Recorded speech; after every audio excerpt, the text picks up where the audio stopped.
키핑장에 있던 그 콩분들을 가져왔어요. 키핑장에 일주일에 한 번씩 가서 지금 같은 계절에 물을 주는 건 콩분한테 너무 가혹한 것 같아가지고 저희 친정엄마가 콩분은 꼭 갖고 와야 된다고 계속 말씀하셔서 어제는 그냥 키핑장에 냉큼 가서 이 콩분만 내려놓고 이 콩분이 만들어진 자리에 제 거 화분 사이즈가 약간 큰 그 창들을 그 자리에다가 얹어만 놓고 냉큼 돌아왔답니다. 요 아래 네트망으로 해가 안 들고 있어요. 그래서 요 네트망 자리를 다 없애고 그나마 이제 밖으로 이제 다 매달을 계획이에요. 이쪽이 처음 봄 시작했을 때는 해가 낮게 뜨고 낮게 넘어갈 때는 이 자리도 햇볕이 들었었는데 지금은 햇볕이 들지를 않습니다.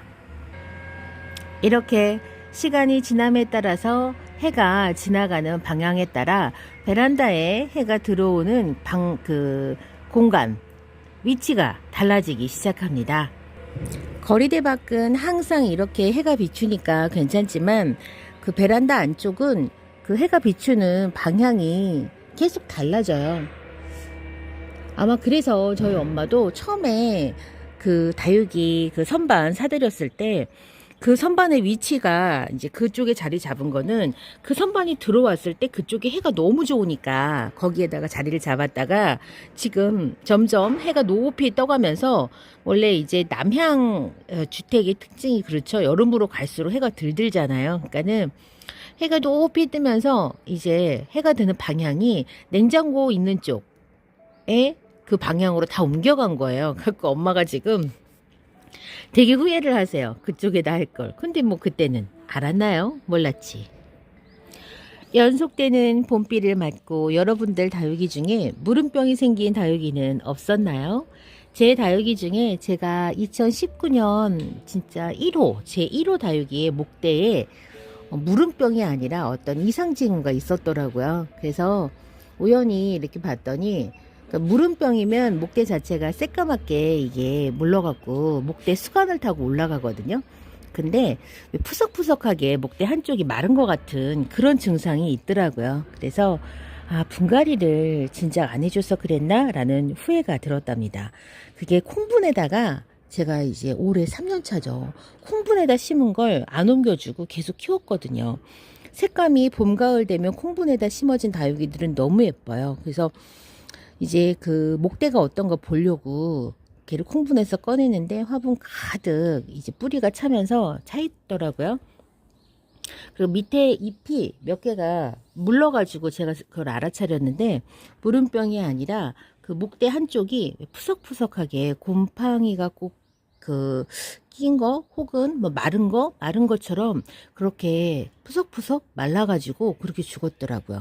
나는 완전히 다 실패하진 않았는데 느낌에 있잖아요. 시간이 뽑아갖고 제가 적심을 했거든요. 시간이 지날수록 아주 천천히 이 아이가 나랑 안녕을 하겠구나 라는 생각이 들었답니다. 요거예요. 진짜 요 얼굴에 한 1.5배만 했었거든요. 저희 친정엄마가 이렇게 제가 잘라놓으니까 다 입장을 다 뜯었네요. 어머, 진짜 살 수 있을 것 같네. 자, 이렇게 밑에 입장 한 두세 개가 이상해서 봤더니 이렇게 됐더라고요. 이렇게 조그만 거 하나에 뭘 그럴 수도 있는데 요 다육이가 제 1호 다육이었거든요. 1호는 아니지만 어쨌건 그 처음 시작했을 때 들어와 갖고 여태까지 키웠던 다육인데 지금 요렇게 됐어요. 그때 콩분에다 심어줬는데 좀 더 큰 데다 옮겨줄 걸. 콩분은 여러분, 콩분은 이제 왜 쇠약해지는 다육이들 있잖아요. 쇠약해지는 다육이들한테 콩분이 어울리지 그거는 완전 굳히는 거잖아요. 이렇게 좀 성장하는 다육이를 콩분에다 심는 건 좀 안타까운 것 같아요. 그래서 왜 다육이들도 나이가 들어갖고 얼굴이 쬐끄맣게 줄어들고 거의 뭐 멈춤을 하고 있는 다육이들 있잖아요. 근데 이제 콩분 같은 경우에는 보면 분갈이 시기를 조금 달리, 그러니까는 좀 당겨줘야 되나? 물이나 영양을 좀 더 신경을 써야 되는 거 아닐까라는 생각을 요 맵이나가 이렇게 되는 걸 보고 맵이나를 뽑아봤을 때 그 콩분 안에 정말 뿌리가 가득 차갖고 얘가 얼마나 힘들었을까라는 생각을 하는 순간 제가 좀 생각을 해봤답니다. 2020년의 봄하고 2021년의 봄 다부떼기 가장 큰 차이가 있는 점이 뭐냐라고 하면은 바로 다육식물들에 대한 번식의 호기심이 많이 줄어들었다는 겁니다. 또 하나는 저는 여전히 다육식물들을 예쁘게 키우고 물을 잘 드는 방법을 꾸준히 생각하고 그렇게 해보고 싶지만 사계절 내내 그럴 수 없다는 거, 그리고 다육식물이 성장을 해야 될 때와 물이 들어야 될 때가 이제는 있다는 걸 어느 정도 제가 인지를 하게 됐어요.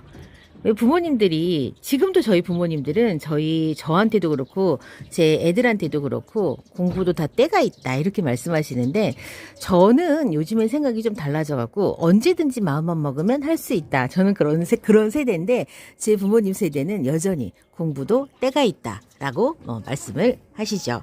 그런 것처럼 다육이도 성장할 때가 있고 물이 들어야 할 때가 있고, 그런 어떤 계절적인 그런 타이밍이 있다는 걸 3년 차가 되는 이 봄에 제가 그걸 조금 느낍니다. 사실은 제가 왜 이런 말씀을 하냐면, 다육식물을 처음 키우거나 2년 미만 차가 됐을 때는 이 번식에 대한 그 궁금증과 호기심이 엄청나서 제가 시작하고 나서 한 6개월부터인가 적심을 그렇게 많이 도전을 합니다. 하고 싶어서 문제 있는 애들 말고, 웃자란 애들 말고 안 웃자란 애들도 제가 다 그렇게 적심을 했었어요. 요 다육도 그렇습니다. 요 라일락, 저기 적심 자국 보이나요?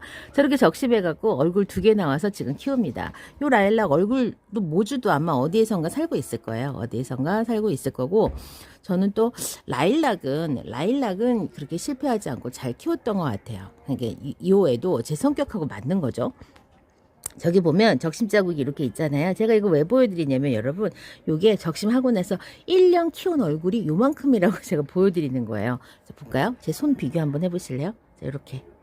한 몇 센치? 한 3, 4cm 정도 컸나요? 자, 그래도 너무 궁금하죠. 너무 궁금해서 하고 싶죠. 적심? 그 다음에 얘처럼, 이 용월처럼 입꼬지 해갖고 저희 엄마가 키운 거예요. 입꼬지. 요런 애들은 좀 빨리 크고, 요 라일락 같은 애들, 뉴에네 진주 같은 요 녀석들은 내나 커도 항상 그 모습인 것 같은 그런 다육식물이기는 하지만, 그렇습니다. 그리고 또 하나는, 제가 요번 봄이 2번째 봄이거든요. 그러니까 계절적으로는 2번째 봄인데, 봄에 다육식물들을 좀 키워놔야 되겠다. 왜 그러냐면, 첫 번째 장마, 여름은 그냥 그런 것보다 하고 넘어갔어요. 그리고 그때는 다육식물이 많지 않았기 때문에 다 베란다 안으로 들어와 있었거든요. 근데 2번째 그 장마 때는 다육식물이 너무 많아지니까 거리대에도 몇 개를 뒀었어요. 그 거리대에서 비를 다 맞고, 비를 맞아서 죽거나 옷자라거나가 아닌데 미워지는 거죠. 다육식물들이 가뜩이나 공중습도가 많아갖고 초록초록한데 기온도 높고 그 비를 다 맞으니까 다육이들이 안 예뻐지더라고요. 그리고 물을 너무 많이 먹으면 잎이 찢어집니다. 우리가 밥 많이 먹을 때 잎 찢어진다고 하듯이 다육이들도 입장이 찢어집니다. 그걸 몇 번 경험을 하고 나니까 이 봄부터 정말 장마가 시작되기 전 6월 초까지는 다육이들을 잘 먹여서 덩치를 키워놓고, 장마가 오기 전까지는 얘네들을 좀 물이 부족하다 싶게 놔둔 다음에 많은 공중습도로 그 장마 기간을 나게 하는 게 다육식물들한테 더 건강하지 않을까라는 생각을 지금 해봐요. 그런데 이제 저랑 생각이 다를 수도 있고, 막상 올 여름 장마가 작년처럼 그렇게 흉측하지 않을 수도 있습니다. 그렇다 보니까 요거는 지금 제가 생각하는 거예요. 그래서 제가 올 봄에 계속 이렇게 다육이들 덩치를 키우려고 합니다. 덩치를 많이 키워서 좀 강하게 한 다음에 5월부터 물관리를 그러니까 6월부터 물관리 들어가서 장마 기간 동안에 이 다육이들 좀 공중 습도로 버텨보기 한번 키워볼까? 계획은 그렇습니다. 제가 실천을 할 수 있을지 그것은 아직 미지수지만, 그래서 이 봄에 제가 이렇게 다육이들 물 일부러 많이 먹이려고 하는 거예요. 물들이기는 이렇게 하면은 이제 거의 9월부터 다시 물이 들고요. 이제 이렇게 막 먹이면 묵둥이들이 아닌 이상은 색이 다 빠진답니다. 제가 저기 나와 있는 혹시 흙끼리가 보이실까요? 흙끼리하고 흙끼리 금이 같이 있잖아요. 흙끼리가 중간까지 잎이 마르는 현상이 계속 돼가지고 제가 저 흙끼리한테는 어떤 처방을 내렸냐면 너는 물을 좀 많이 먹어. 너무 먹는다 싶을 정도로 많이 먹어야 되겠어 라고 제가 처방을 내렸어요. 베란다 안쪽에 있는 흙끼리도 제가 계속 저면 관수를 하면서 지금 관리를 하고 있는데요. 여기 나와 있는 흙끼리는 그런 증상이 지금 호전되고 있어요. 그리고 요 호빗땅인도 중간에 지금 잎 마른 입장이 지금 하나 남아 있거든요. 나머지는 지금 하엽으로 졌는데 하나가 지금 이렇게 있어요. 이게 정상이 아니냐면 보통 하엽은요 잎 전체가 얇게 이렇게 말라가면서 하엽으로 떨어지는데 요렇게 중간까지만 잎이 바짝 말라갖고 요렇게 증상이 나타나면서 한 장만 그런 게 아니라 다발적으로 그렇게 생기는 거예요.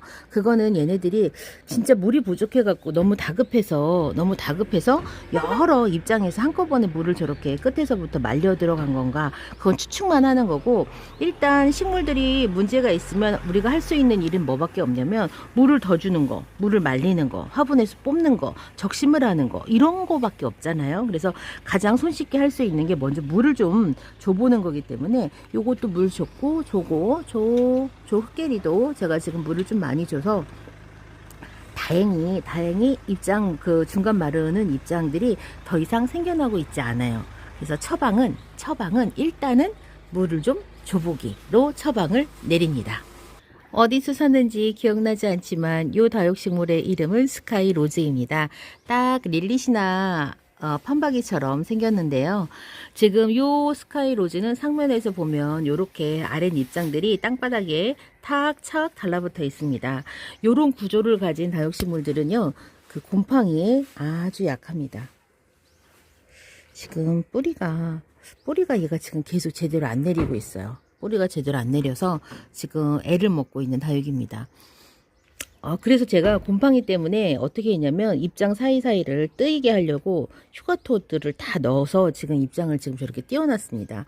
이렇게 상면에 바짝 붙은 요런 그 디자인의 다육이들이 어떤 게 있냐면, 그 물을 주면 뿌리가 제대로 내리지 않으면 그 물이 상면에서 못 날아가기 때문에 바로 곰팡이가 생깁니다. 그런 다육이들을 지난 겨울에 너무 많이 경험을 했기 때문에 여러분들 요런 구조 있잖아요. 이렇게 장미 얼굴 하고 있고 마지막 입장이 땅바닥에 이렇게 딱 붙어 있는 그 화분 전체를 입장으로 덮어서 이렇게 크고 있는 요런 다육이들이 곰팡이에 아주 취약합니다. 특히 분갈이 한 지 얼마 안 되고 뿌리 지금 내리려고 하는 그런 다육식물들 같은 경우에는 아주 위험해요. 그래서 제가 거의 곰팡이 생긴 거의 모든 다육이 요런 구조를 하고 있었거든요. 그래서 겨울에 분갈이를 하지 말라고 하는 이유 중에 하나는 뿌리 내림이 너무 더디고, 또 여기 습기가 있으면 이렇게 곰팡이가 생길 가능성이 아주 높기 때문에 그런 거지, 하지 말라, 안 된다, 안 돼서 하지 말라는 게 아니라 관리에 특별히 신경을 써야 되기 때문에 그런 겁니다. 그래서 저는 돌아오는 겨울 혹은 돌아오는 어떤 이제 그 시즌을 맞이를 할 때 요런 구조에 있는 다육식물들을 가장 눈여겨서 보면서 관리를 할 겁니다. 그래서 이 녀석 지금 휴가토들을 다 얹어갖고 저렇게 면에서 그 상면에서 약간 좀 이렇게 띄워주려고 지금 이렇게 다 해놨답니다. 아유, 백분이 많아가지고 꽃감 같아요. 꽃감. 백분이 어찌나 많이 나오는지 지금 보니까 휴가토에도 이 스카이로즈 백분이 다 묻어놨네요. 오늘 월요일 기분 좋은 아침 시작은 나부떼기 3년차가 되면서 두 번째로 맞이하는 이 봄에 뭐가 달라졌나, 어떤 점이 달라졌나 제가 이야기를 해드렸습니다. 혹시 저와 같이 이런 어떤 그 다육이 키우기에 대해서 저와 같은 공감을 하고 계시는 분이 계실까 하는 마음에 제가 이야기를 전해드렸습니다. 저는 다음 시간에 다른 이야기로 다시 찾아뵐게요. 그럼 안녕히 계세요.